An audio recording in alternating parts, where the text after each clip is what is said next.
Disclaimer: this content is only for mature audiences. Viewer discretion is advised. I didn't expect anything unusual that afternoon. The sun poured in through the kitchen windows, soft and golden, casting a calm glow across the counters as I stirred the simmering sauce on the stove. It was one of those quiet, almost too quiet days. The kind where the silence has a hum of tension under it, and you can't quite put your finger on why. I was in my own world, chopping, stirring, thinking about dinner and nothing more until I felt it. Arms. Strong, warm arms suddenly wrapped around my waist from behind. I froze, the wooden spoon clattering into the pot. My breath caught in my throat. I turned my head slightly, heart skipping a beat, only to see him. My stepson, Jason. Jason was 24. Tall, with that mix of confidence and hesitation that made him hard to read sometimes. He had always been kind, respectful, but lately, things had started to feel different between us. Small things, how long his gaze lingered, the way he stood a little too close, the softness in his voice when we were alone. I'd brushed it off, told myself it was nothing. But this wasn't nothing. His arms didn't leave my waist right away. He held me for a few seconds longer than what felt innocent, and my heart pounded louder than the boiling water on the stove. I could feel the heat from his chest, the steady rise and fall of his breathing. I didn't know whether to step away or lean back. And that terrified me. I just wanted to say thank you, he murmured, voice low near my ear. For everything. His words sounded loaded. His touch, careful but firm, held more than gratitude. My mind raced. Was this crossing a line? Or had we already crossed it without saying a word? I turned slightly in his arms, my eyes searching his face for answers. But his look, soft, intense, unreadable, only deepened the questions. Was this a moment of misplaced affection? Or something deeper, something neither of us had dared to name? The sauce began to bubble over behind us, hissing against the hot stove. I reached to turn down the heat, but neither of us stepped away. The air was thick, charged, as if a spark had already been lit and now waited for someone to act. And just like that, the front door clicked open in the distance, breaking the moment. Footsteps echoed down the hall. Jason slowly let go. I didn't move. My hands rested on the stove, but my mind was somewhere else, looping that moment on repeat, wondering what would have happened if we hadn't been interrupted. I stood there for a moment longer, hands still on the stove, my body frozen as if the rest of the world had paused. Jason had already stepped back, acting like nothing had happened. He grabbed a glass from the cabinet, filled it with water and leaned casually against the counter, eyes on me but pretending they weren't. The sound of the front door closing echoed down the hall again, followed by the familiar voice of my husband calling out, asking if dinner was almost ready. I answered with a quick, almost, keeping my tone steady even though my heart was racing. I could feel Jason's presence behind me still, like his arms hadn't really left. My mind was a mess. I knew I should brush it off, chalk it up to a harmless moment, but it didn't feel harmless. Not at all. Later that evening, after dinner and the usual small talk, Jason offered to help clean up. My husband had already retreated to the living room, flipping through channels, half asleep on the couch. I started loading the dishwasher, and Jason stood next to me, drying plates. We didn't talk. Not at first. The silence between us was thick. "You okay?" he finally asked, his voice soft, careful. I nodded, not trusting myself to say much. "Yeah, just tired." He handed me a plate. Our fingers brushed. That small contact felt bigger than it should have. I glanced at him. He was watching me, not like earlier, but still, like he was waiting for something. Jason had moved back in a few months ago after college. Said he needed time to figure things out, maybe save some money. At first, I thought nothing of it. But the way we'd started to interact changed slowly. It was in the little things. He started spending more time in the kitchen when I was cooking, finding excuses to be around. He'd compliment my cooking more than usual, linger in conversation longer than necessary. And sometimes, I caught him looking at me with this quiet intensity that didn't feel accidental. I had told myself I was imagining it, that maybe I was just flattered by the attention. But today had changed that. That moment in the kitchen wasn't imagined. It was real. And it crossed a line, whether either of us wanted to admit it or not. The dishwasher hummed as I shut it closed. Jason leaned on the counter again, arms folded. "You know," he said, "you're the only one who really listens to me around here." I didn't respond. He pushed off the counter, took a step closer. "I mean it.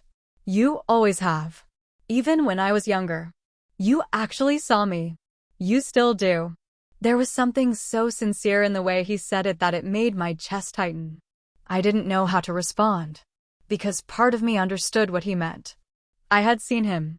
And maybe, just maybe, I had let myself be seen too. Before I could say anything, my husband called out from the other room, asking for a blanket. Jason sighed, stepped back, and muttered, "I'll get it." As he walked out, I was left staring at the sink, heart heavy with a tension I didn't have the words for yet. Something had shifted, and there was no going back now.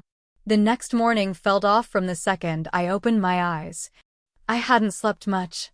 Every time I closed my eyes, I replayed the kitchen scene in my head, the way Jason had held me, the way he looked at me like I was more than just his stepmom. There was a line between us, thin and already fraying, and it scared me how easily it had started to blur. Downstairs, the house was quiet. My husband had already left for work, and Jason was still upstairs. I stood in the kitchen, the same place everything had shifted, sipping coffee and pretending it was just another day. But it wasn't. When Jason finally came down, he looked like nothing had changed. His hair was messy, his voice groggy, his smile easy. "Morning," he said like it meant nothing, like yesterday never happened. "Morning," I answered, not meeting his eyes. He poured himself some coffee, stood next to me at the counter again, too close. I could feel the warmth from his body and it made my skin tighten. I moved a few inches away, pretending to adjust the radio. He didn't say anything about it, but I could sense the shift in his mood. Subtle, but there. Later that day, my sister called. We don't talk often, but she had heard Jason was back in town and wanted to catch up. As we chatted, she made a casual comment that landed hard, something about how grown-up Jason had gotten and how she remembered when he had a crush on me when he was a teenager. I laughed it off, but inside, something cracked open. Was this not new? Had this been there, under the surface, for longer than I realized? I started noticing everything more after that call. How Jason would pause in the doorway when I was getting dressed for bed, pretending he forgot something he needed. How he never brought up dating or girls, even though he used to. How he always seemed to be around when my husband wasn't. It was like a quiet storm building, no thunder yet, but you could feel the pressure. And I didn't know if I was imagining it or if Jason was testing the limits between us one slow, calculated move at a time. One evening, I was folding laundry in the guest room when Jason walked in without knocking. He stopped when he saw me, gave a quick apology, but didn't leave right away. He leaned against the doorframe, arms crossed. "You know," he said, voice low, "if I wasn't your stepson, I don't think you'd keep pretending you don't feel anything." His words hit me like a slap. I didn't respond, didn't even look up from the towel I was folding. But my hands shook slightly, and I knew he noticed. "I'm not trying to make things harder," he added. "I just don't want to lie to myself anymore." Before I could say a word, he turned and walked out, leaving the room thick with silence and something I couldn't name yet. The rest of that night, I couldn't concentrate on anything. Jason's words echoed in my head, "If I wasn't your stepson," and the way he looked at me, not with confusion or regret, but with certainty. He knew what he was doing. And somehow, a part of me knew too. I walked through the house like I was stuck in a dream. I made dinner, talked to my husband, smiled where I needed to, nodded at the right times. But my thoughts were somewhere else. Every glance from Jason at the dinner table felt like a secret. Every brush of his hand when we cleared the plates felt like something was pulling tighter between us. I couldn't keep pretending nothing was happening, but I also couldn't admit what might be. A few days passed. Jason kept his distance, but not really. He wasn't obvious about it anymore, but there were still moments, too many of them. A pause at the hallway, a look across the living room, the sound of him walking down the stairs late at night and stopping outside my door for just a second before heading to the kitchen. One night, I couldn't sleep. The tension had gotten too thick, too hard to carry. I got up, put on my robe, and went downstairs to make tea.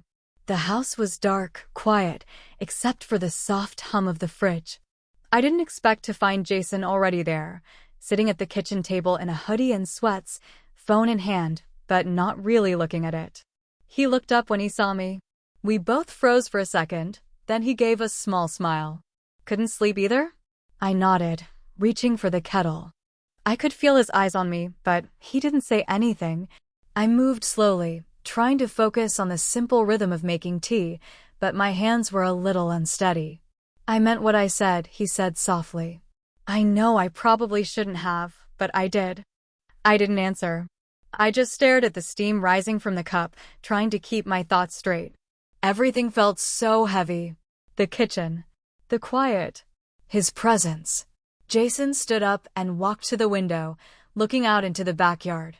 You know, I used to come home from school and hope you'd be here. You always made the place feel different, warmer. His voice wasn't pushing this time. It wasn't flirtation. It was something more personal, and that scared me more than anything. I tried dating, he added, but it always felt like I was chasing something I already found. I didn't know how to respond. My heart pounded, and I felt like I was standing on the edge of something.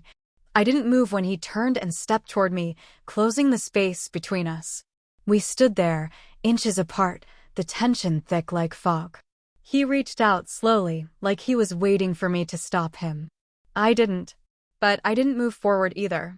We just stood like that, two people stuck in a moment neither of us knew how to escape. Then the sound of the back door latch clicking broke through the silence. My husband, coming back in from locking the shed. Jason stepped back just in time, and I turned away, gripping the edge of the counter like it could keep me grounded. Nothing had happened, but something almost did. And now we were standing even closer to that edge. I couldn't shake the feeling in my chest even after Jason walked away and my husband stepped inside like nothing had happened. He didn't notice the tension, didn't question why I looked rattled or why Jason disappeared upstairs so quickly. He just went to the fridge, grabbed a drink, and mumbled something about the neighbor's motion light flickering again. I nodded, said goodnight, and walked back up the stairs like I was sleepwalking. But that night, I barely slept. Something had changed, not just between Jason and me, but in the energy of the whole house. It felt like we were all pretending nothing was happening, while something huge hung over us, waiting to fall. The next morning, I thought I might be able to avoid Jason altogether. But just after breakfast, I found a note slid under my door. Handwritten, rushed. It was from Jason. Meet me at the old trail behind the park around noon. I need to tell you something important. Please. My first instinct was to ignore it. I couldn't risk adding more fuel to a fire I didn't even know how to control. But the way the message was written, it didn't sound like a flirtation. It felt urgent. Serious. I didn't tell my husband anything. Said I had errands. Got in the car, drove in circles for a while, then finally pulled up at the park, heart in my throat. Jason was already there, leaning against a tree near the old hiking trail. When he saw me, his whole face softened, like he hadn't been sure I'd come. I walked up slowly, keeping my distance. What is it? I asked, trying to keep my voice even. He looked around first, making sure no one else was in earshot, then spoke. I wasn't going to say anything, but you need to know something. About Dad. I blinked. What do you mean? Jason hesitated. I wasn't trying to find anything. I swear. But last week I was using his laptop for a project and I found emails. Messages from someone named Aaron. They weren't work emails. The ground felt like it shifted beneath me. I opened my mouth, then closed it. My head spun. I shook my head slowly, trying to process. Jason went on. They've been talking for months. Meeting up. There were pictures. Dates. Texts. I didn't want to believe it, but I saved copies. Just in case. I stood there in the woods, the cold wind slipping through the trees, feeling like my whole world had cracked open. And that's why I said what I said, Jason added, stepping closer but not touching me. I know it doesn't change everything, but it's why I haven't been able to just act like nothing's there. Between us. I couldn't speak. Couldn't think. I'd spent all this time trying to resist something because of guilt, because of duty, because of loyalty. But now, everything was different. Jason looked at me like he was waiting for a signal.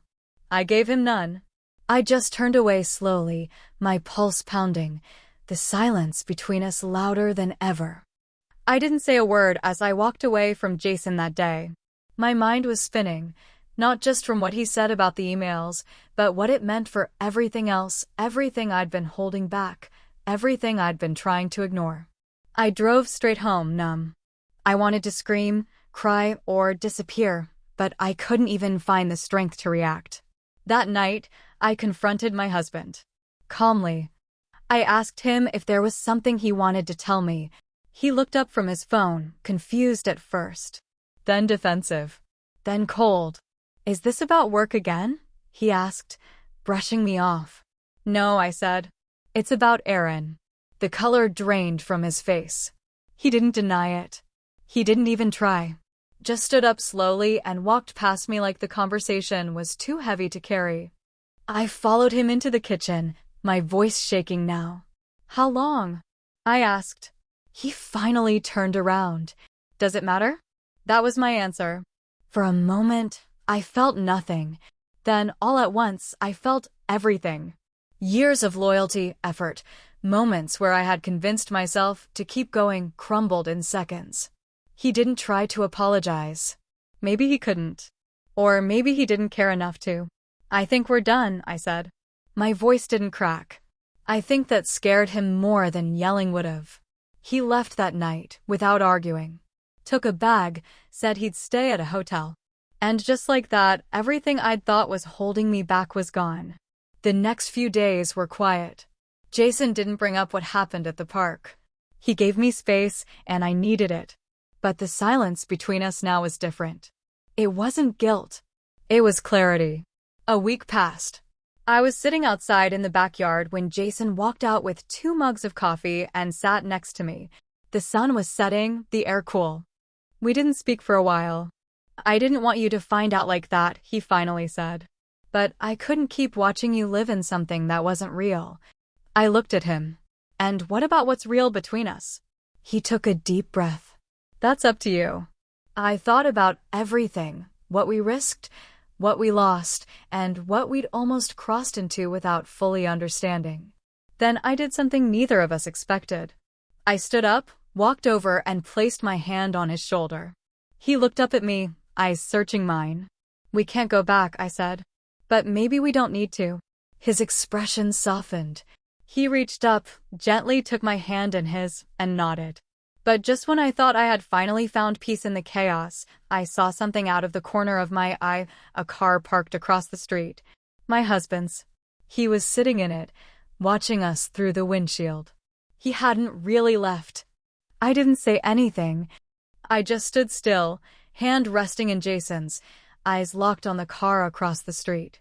Jason followed my gaze, and the moment he saw who it was, he stood up too, slowly, like he already knew what was coming. My husband didn't get out of the car.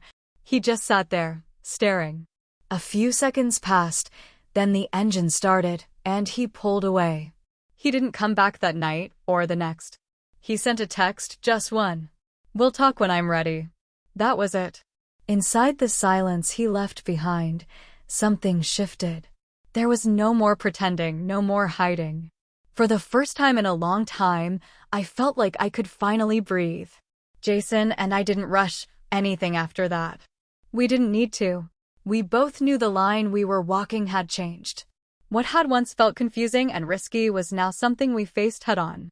We really talked, about what this meant, what we wanted, and what would come next. There were still doubts, of course. Still moments where I questioned everything. But every time I looked at him, I saw someone who wasn't trying to play games or escape something. He saw me. And I saw him too. Eventually, I sat down with my husband. We talked, calmly, about where we had ended and why. There were no screaming matches. No begging. Just two people who had drifted too far apart to find each other again. And maybe that was okay. A few weeks later, Jason started looking for his own place. Not because he wanted to leave, but because he wanted to do things right. He said if what we had was going to be real, it had to come from the right place, not just from shared space or complicated timing. Things didn't become perfect overnight. There were awkward conversations with family, a few raised eyebrows, but nothing we couldn't face together. Slowly, we stopped worrying about who was watching and started focusing on how we felt. Now, I look back at that moment in the kitchen when he wrapped his arms around me and I realize it wasn't the start of something forbidden. It was the start of a truth neither of us was ready to admit. Until we were. And that's the story. Complicated. Messy. Honest. If you've made it this far, thank you for sticking with me. I know this story had twists, emotions, and moments that maybe made you pause. But I want to hear what you think. Did the ending surprise you? Do you think there's more to tell? Drop a comment and let me know if you'd want a sequel or maybe a new story altogether. If you liked this video, don't forget to give it a thumbs up, leave your thoughts in the comments, and hit that subscribe button so you don't miss what's coming next. Your support keeps this channel going and your feedback means everything. Until next time, thanks for watching. 4.